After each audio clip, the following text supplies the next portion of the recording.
okay? I'm here. It's been a while since you've had one of those nightmares. Tell me, what was it about? The Talkies. Ngomongin film bersama Bayu dan Edoy. Salah satu film terbesar yang ditunggu di awal tahun 2024 adalah Dune Part 2. Yes, karena Dune Part 1 sukses berat. Sukses berat, relatif sukses. Karena kita harus ingat konteksnya dia dirilis di tengah pandemi. Iya. Kalau dirilis sekarang penghasilannya segitu mungkin nggak bisa dibilang sukses ya. Oke. Tapi secara kritik juga. Iya, dia masuk nominasi film terbaik, dapat 10 nominasi waktu itu kan. Gitu loh. Termasuk menang beberapa technical. Gue lupa 4 atau 6. Gitu. Nah, Dune 2 ini ditunggu-tunggu banget. Karena memang banyak yang bilang, wah endingnya ngegantung gitu kan. Ending yang mana nih? Dune pertama. Dune pertama. Gitu. Oke. Baik. Kok belum sempat nonton Dune 2? Bayu yang nonton. What do you think? Ya kalau menurut gue Dune kedua ini pastinya lebih seru ya. Karena melibatkan perang. Ya. Jadi ini melanjutkan dari Dune pertama.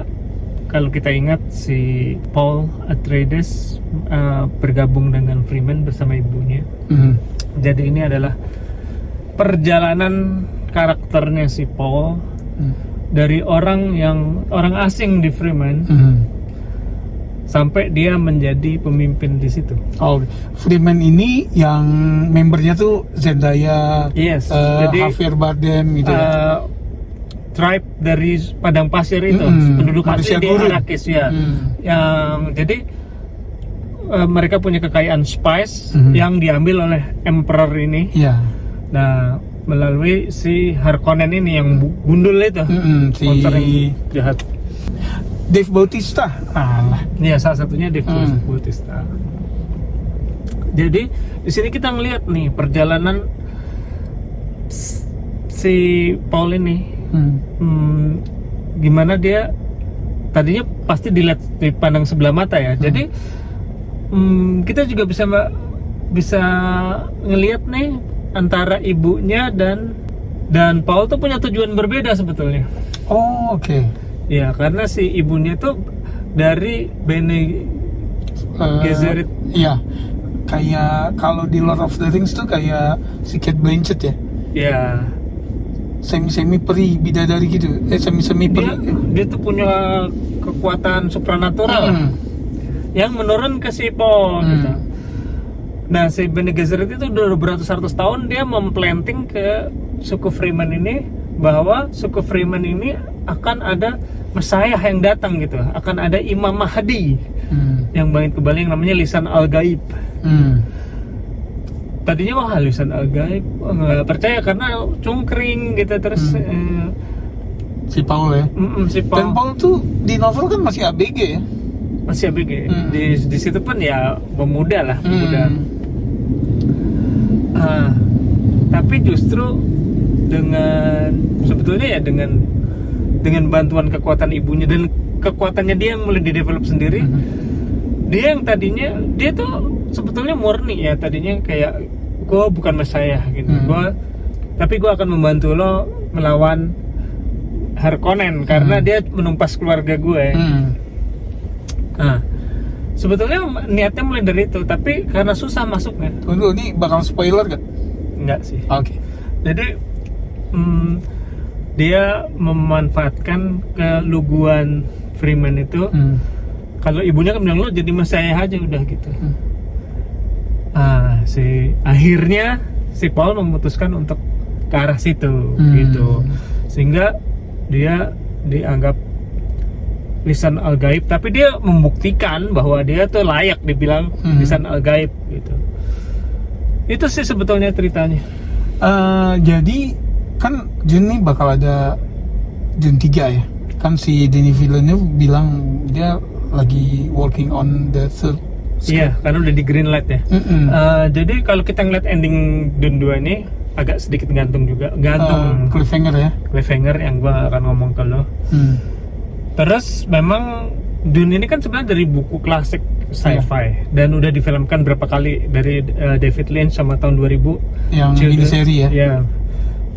miniseri itu ada tokoh yang belum muncul, yang udah muncul di 2 film ini.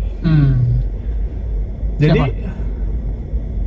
oh, ini spoiler. Mungkin okay. spoiler. Okay. Kalau gue sebutin mungkin lo tahu dari okay. filmnya David Lynch ya.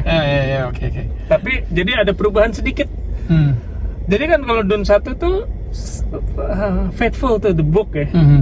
Dune 2 kayaknya the halfway tuh dia faithful. Abis itu dia liar, agak liar lah. Karena memang mungkin supaya secara sinematik lebih menghibur kali ya. Mungkin.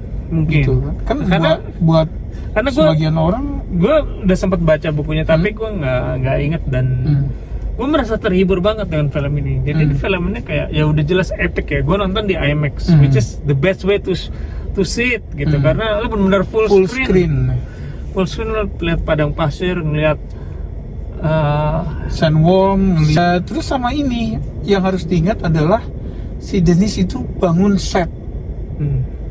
Ya, jadi CGI itu complementary, tapi set tuh banyak yang set asli. Pokoknya mulai dari musiknya juga, musiknya Hans Zimmer ya, walaupun menurut gosip emang udah Hans Zimmer udah nggak bikin musik lagi, jadi perusahaannya yang bikin, tapi dia yang take credit gitu.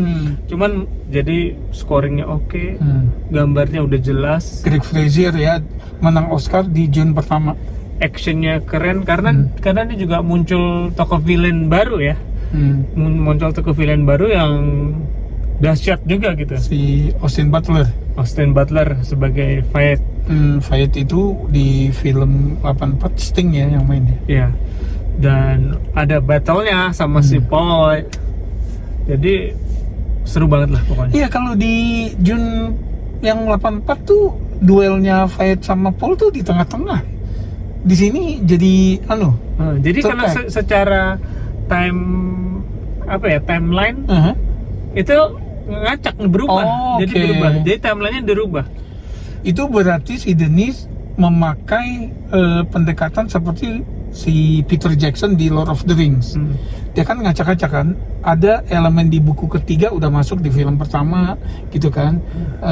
Ya demi flow sih gitu loh. Ini kayaknya si Denis pakai itu juga. Tapi ada tokoh-tokoh yang di buku pertama ada, dia belum ada di sini. Iya, nah itu juga kan. Nah terus gini, kan banyak yang bandingin dengan trilogi sebelumnya karena Dune bakal trilogi ya. Terutama dengan Two Towers. Kalau menurut lo gimana? Menurut gua sebanding sih. Gitu ya? Sebanding. Jadi apa ya?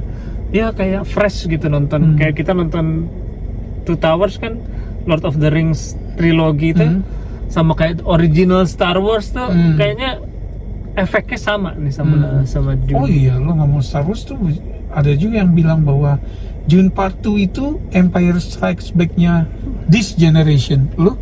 Iya. Sebetulnya sebagus itu. Mirip banget sebetulnya. Sebagus itu ya. Ya, gue secara cerita pun mirip. Lo tanpa lo spoiler, gue ngerasa lo udah spoiler nih dengan lo begitu pas reaksi lo Empire Strikes terus lo yang mirip banget.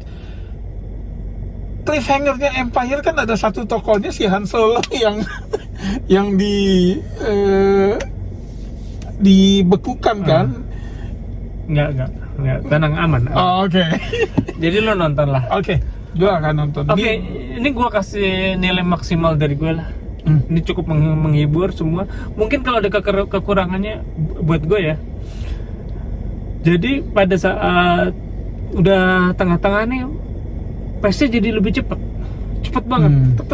Karena mungkin harus menyelesaikan banyak scene lagi yang belum ada. Jadi cepet, atau udah sampai sini, udah kesini, udah ke situ gitu. Sama yang kedua mungkin kalau kita bandingin ya Zendaya sama Florence Pugh. Sama Shan Yang dulu. Shan Yang itu salah satu bintang tercantik tahun 80-an. Maksudnya kita tahu Zendaya bisa cantik ya, tapi di situ dia nggak kayak nggak dikasih beauty director gitu. Orang guru gimana tuh? Exactly, mungkin itu alasannya. Cuman ya nilainya segini. Oke. Gue kayaknya memang akan nonton mumpung masih di IMAX juga gitu ya. Gue kayaknya akan ngejar harus itu. Oke, gimana kalian yang udah nonton? Silahkan komen. Apakah termasuk yang abis nonton Jin 1 terus jadi ragu-ragu nonton Jin 2 gitu ya, takutnya slow gini. Bayu udah bilang pace-nya cepet banget dan seru. Silakan komen, subscribe, like. Makasih udah mampir. Sampai ketemu di episode berikutnya. Salam.